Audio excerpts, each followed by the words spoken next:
रमाई घरकुल योजना एससी समाजासाठी, बुद्ध समाजासाठी हे खूप एक चांगली स्कीम आहे की ज्याच्यामुळे गोरगरीब जे एससी समाजातले लोक आहे त्यांना आपल्या हक्काचं घर मिळावं यासाठी ही स्कीम सुरू करण्यात आली होती। मागच्या 2-3 वर्षांमध्ये या स्कीम कशा प्रकारे महानगरपालिकामध्ये राबवण्यात येत आहे त्याचे सगळे पुरावे माझ्याकडे आहे।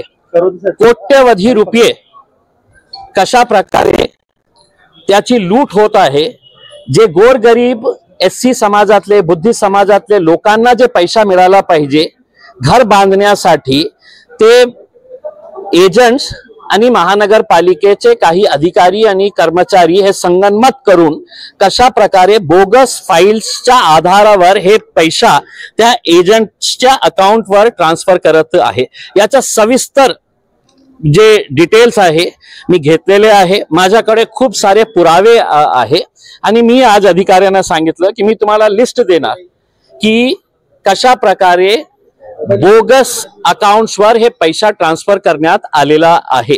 याच्यामध्ये एजंट्स कोण आहे तर एजंट्स याच समाजाचे जे आपल्याला स्वतःला मोठे मोठे पुढारी म्हणणारे लोक आहे, जे आपल्याला स्वतःला पार्टीचे खूप आपले समाजाचे नेते म्हणणारे लोक आहे, हेच एजंट झालेले आहे।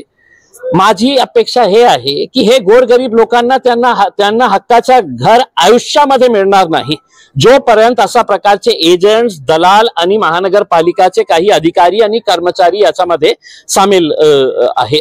आता एक फक्त मी आपल्याला सविस्तर जे जे माझ्याकडे पुरावे आहे त्याच्या बाबतीत मी आपल्याला डॉक्युमेंट सहित हे सगळं प्रेस कॉन्फरन्स मध्ये मी देणार आहे। फक्त तुम्हाला एक उदाहरण सांगतो की जेव्हा हे आपल्याला फाइल्स तयार करण्यात येतं की कोण कोण बेनिफिशरीज आहे, कुणाला हे पैसे मिळायला पाहिजे, त्याच्यासाठी महानगरपालिकाने एक टेंडर काढलं की आपल्याला एक एजन्सी मार्फत हे सगळं करायचं आहे। ते एजन्सी नेमणुकीसाठी टेंडर काढण्यात आले। टेंडर होता 25 लाख रुपयाचा हे सगळं काम करण्यासाठी।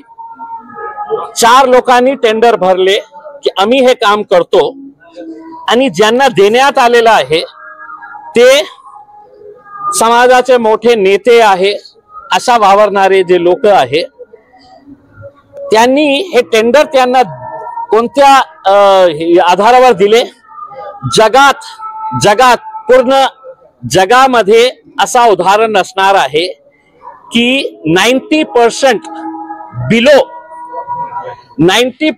बिलो ज्यांनी टेंडर भरलेला आहे त्यांना ते टेंडर देण्यात आलेलं आहे।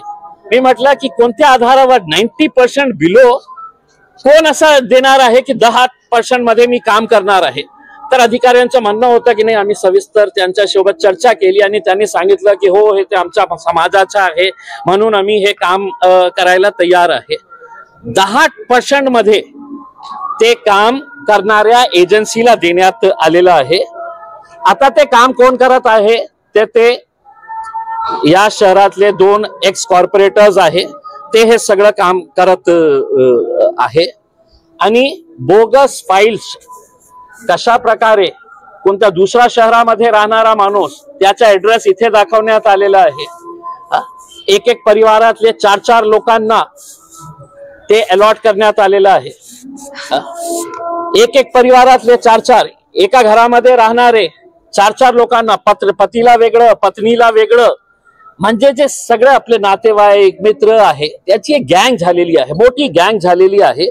आणि हे गँग हे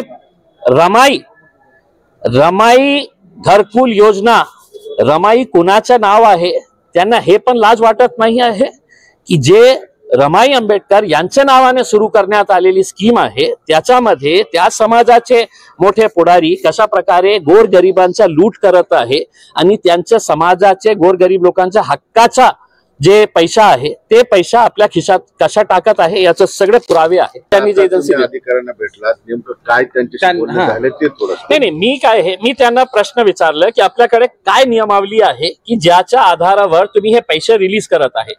ऑलरेडी त्यांनी पहिला टप्पा जे आहे ते रिलीज केलेला आहे।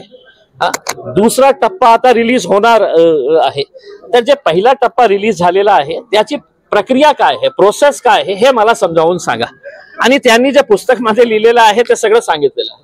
आता मी म्हटलं की तुम्ही पैसे जेव्हा देणार होते तर हे चौकशी केली होती का की त्यांनी कशा प्रकारचे बोगस डॉक्युमेंट्स तयार केलेले आहे. माझ्याकडे सगळं बोगस डॉक्युमेंट्स आहे. ऐका ना, तुम्ही आता अधिकाऱ्याला जे सांगितलं नेमकं हे सगळं तुम्ही कोडवर्ड मध्ये सांगताय, नेमकं हे प्रकरण काय ते तरी आम्हाला कळू द्या. का आज सांगणार नाहीत का नंतर सांगणार? नाही, मी काय आहे, मी आपल्याला मी जसं आदरणीय संजय शिरसाट साहेबांच्या प्रकरणामध्ये कुणालाही चॅलेंज करण्याची आवश्यकता झाली नाही होती. इतकं सविस्तर डॉक्युमेंट्स मी दिलं होतं. त्याच आधारावर मी आपल्याला सगळं डॉक्युमेंट सहित हे सगळं देणार आहे. मी आज कशासाठी आलं की रमाई घरकुल योजनेची प्रक्रिया राबवताना जे प्रोसेस आहे, आपण पैसे वाटप करताना ते प्रोसेस कशा प्रकारे आहे, मग ते रमाई घरकुल योजनाचे जे अधिकारी कर्मचारी तिथे काम करतं ते रणजित पाटील साहेबांनी त्यांना सगळ्यांना बोलवले होते आणि त्यांच्या समोरच आम्ही चर्चा केली की हे जे तुम्ही करत आहे हे नियमाप्रमाणे आहे का. तर त्यांनी मान्य केली की नाही, तसं नको करायला पाहिजे होतं. मग तसं नको करायला पाहिजे होतं, मग कोणत्या आधारावर हे पैसे रिलीज करण्यात आलेले आहे हे सगळं जे आहे ना मी आपल्याला सविस्तर डिटेल्स मध्ये बघा. 2010 पासून ते हे स्कीम सुरू करण्यात आलेली आहे. 2010 ते 2020 पर्यंत महानगरपालिकेने रमाई घरकुल योजनावर किती पैसे काढलेले आहे, किती लोकांना दिलेले आहे, मागच्या 4 वर्षामध्ये ते किती पटीने वाढलेले आहे. जेव्हा त्यांना हे कळलं की बाबा याच्यामध्ये आपल्याला काही जास्त आवश्यकता नाही आहे करण्यासाठी, कारण आपल्याला काय आहे, बोगस आपल्याला Aadhaar card, bogus tax receipt, bogus 100 रुपयेचा डॉक्युमेंटवर आपल्याला फक्त एक एफिडेव्हिट द्यायचं असतं आणि त्या आधारावर आपल्याला 2.5 लाख रुपये. हे जे मोठे मोठे पुढारी आता शहरामध्ये फिरत आहे मोठे मोठे गाड्या घेऊन, मी आपल्याला सांगतो की हे सगळं डॉक्युमेंट्स मी ऑलरेडी जे आहे हे आपला इन्व्हर्ट जे केलेलं आहे. हे इतके सारे इन्व्हर्ट कुठले आहे तर हर्षदीप कांबळे साहेब जे सेक्रेटरी आहे त्यांना पाठवलेलं आहे. ओमप्रकाश बकोरिया साहेब जे कमिशनर आहेत त्यांना पाठवलेलं आहे. मुख्यमंत्री देवेंद्र फडणवीस साहेबांना पाठवलेलं आहे. इकडचे डिव्हिजनल कमिशनर, इकडचे डिस्ट्रिक्ट कलेक्टर, इकडचे म्युन्सिपल कमिशनर हे सगळ्यांना पाठवलेलं आहे.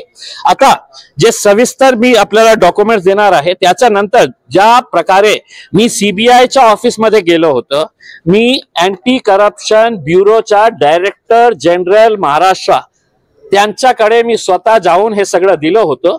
त्याच धर्तीवर मी सेंट्रल व्हिजिलन्स कमिशनला हे सगळं पाठवणार आहे की मागच्या 4 वर्षामध्ये किती कोटी रुपये, आता 30 कोटी रुपये आलेले आहेत त्यांच्याकडे आणि 30 कोटी रुपयांचा ते विल्हेवाट कशा करायचे आहे. ते अधिकाऱ्यांवर खूप प्रेशर आहे की लवकरात लवकर ते डिस्बर्स करा. ते 30 कोटी रुपये आत्ताचे आलेले आहे.